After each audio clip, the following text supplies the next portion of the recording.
Assalamualaikum warahmatullahi wabarakatuh. Saya Fanianda Safira dengan NPM 223510620 dari kelas 5D. Di sini saya akan menjelaskan mengenai pembelajaran pemrograman JavaScript tahap kedua. Yang pertama, kita akan membahas tentang array.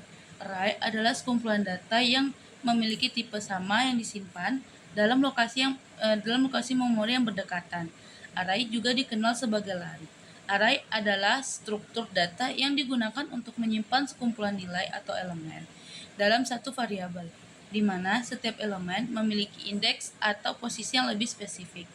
Array biasanya digunakan jika kita ingin menyimpan banyak nilai yang bernilai sama, misalnya sekumpulan angka atau string yang disimpan dalam satu tempat, sehingga memudahkan akses untuk memanipulasi sebuah data. Yang selanjutnya adalah karakteristik array. Array memiliki beberapa karakteristik. Yang pertama adalah indeks. Setiap elemen dalam array memiliki indeks. Indeks biasanya dimulai dari angka 0 pada banyak bahasa pemrograman, sehingga banyak elemen pertama berindeks 0 dan elemen kedua berindeks 1, begitu juga seterusnya. Yang kedua adalah ukurannya yang tetap. Banyak bahasa pemrograman ukuran array tetap setelah dibuat. Jika ingin menambah atau mengurangi elemen, kita perlu membuat array baru. Ketiga adalah tipe datanya yang sama. Elemen-elemen dalam array biasanya harus memiliki tipe data yang sama, seperti semua elemen adalah integer, string, ataupun lain sebagainya. Berikut adalah contoh dari array. Yang kedua adalah function. Function atau fungsi adalah sebuah kode yang terorganisir dan digunakan kembali, yang merancang untuk melakukan fungsi tertentu, memudahkan pemrograman dengan membagi tugas-tugas besar menjadi bagian-bagian kecil yang lebih mudah dikelola dan mengimplementasi fungsi untuk menerima input.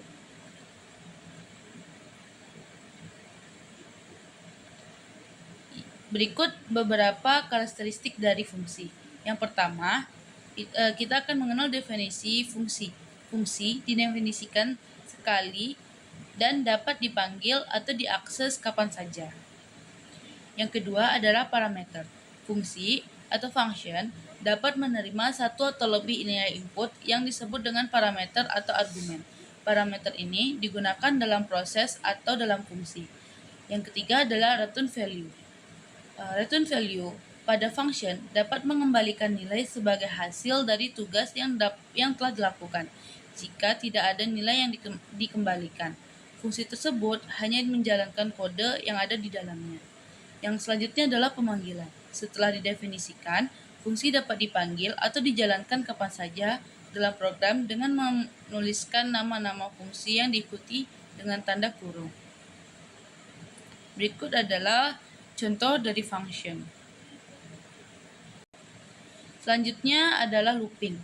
Looping adalah proses dalam pemrograman di mana satu set instruksi menjalankan berulang sehingga suatu kondisi tertentu terpenuhi. Looping sangat berguna dalam melakukan tugas berulang, seperti iterasi melalui elemen-elemen dalam satu array, menjalankan perhitungan berkali-kali, atau menampilkan informasi yang sama secara berulang.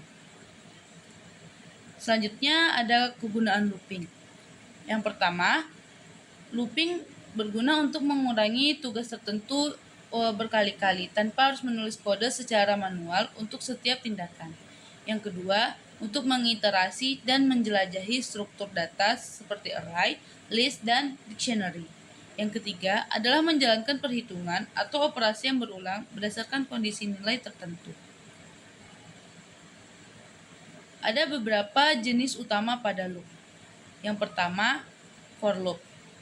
For loop atau perorangan berdasarkan jumlah tertentu. Digunakan ketika jumlah iterasi pengurangan sudah diketahui sebelumnya. Atau umumnya digunakan untuk mengurangi tugas-tugas tertentu dalam jumlah yang telah ditentukan. Yang kedua adalah while loop. While loop digunakan ketika tidak mengetahui berapa kali loop dijalankan, tetapi kita dapat mengisi tertentu yang harus dipenuhi agar loop berhenti.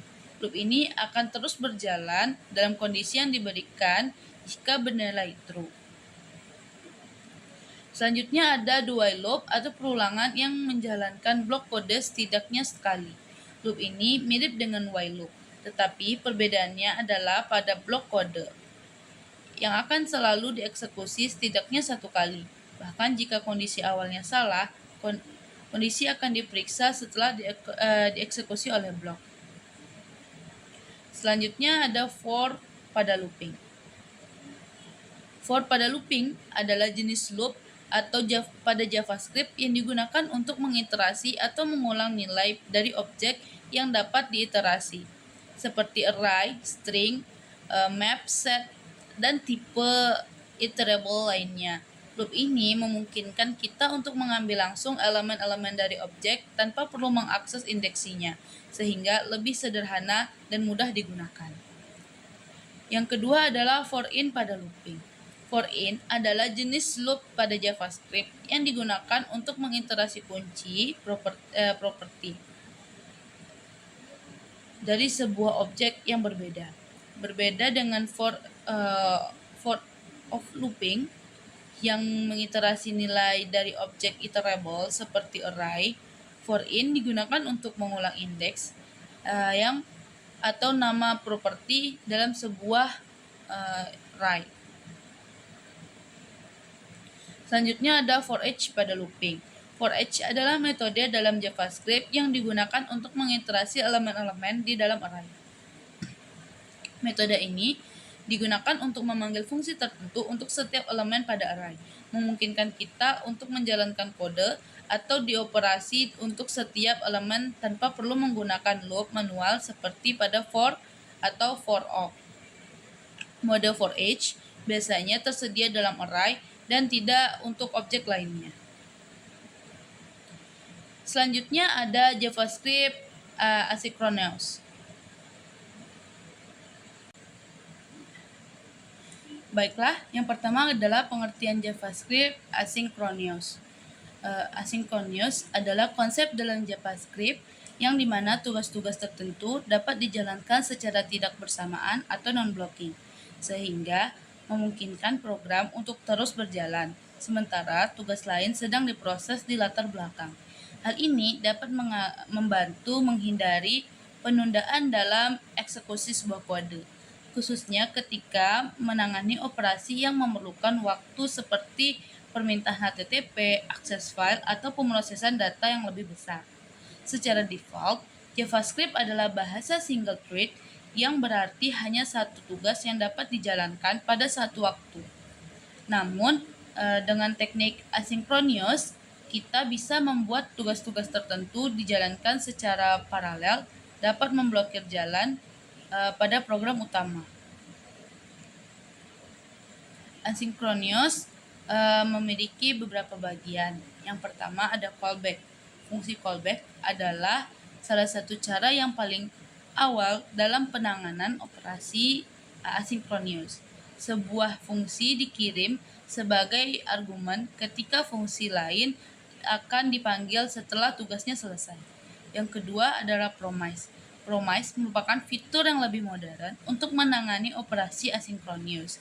Promise memungkinkan kita untuk menulis kode yang lebih bersih, terstruktur daripada callback, serta menangani kesalahan yang lebih baik. Promise mewakili nilai yang belum tersedia, tetapi memungkinkan akan tersedia di masa depan jika berhasil ataupun gagal. Yang selanjutnya ada async atau await.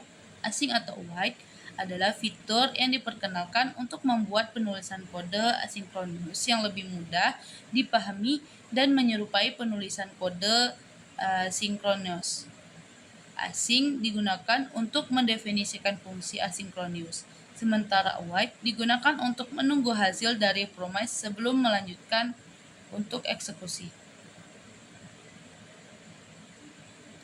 Selanjutnya, asynchronous programming sangat penting dalam JavaScript untuk menangani tugas-tugas yang memerlukan waktu yang lebih lama tanpa mengganggu jalannya program utama. Dengan menggunakan teknik asinkronus seperti callback, promise, juga async atau await, kita dapat menangani operasi-operasi yang membutuhkan waktu, misalnya permintaan untuk server, pembacaan file dengan cara yang lebih efisien dan juga bersih. Baiklah, sekian dari presentasi saya. Lebih dan kurang saya mohon maaf. Wabillahi taufiq wal hidayah. Wassalamualaikum warahmatullahi wabarakatuh.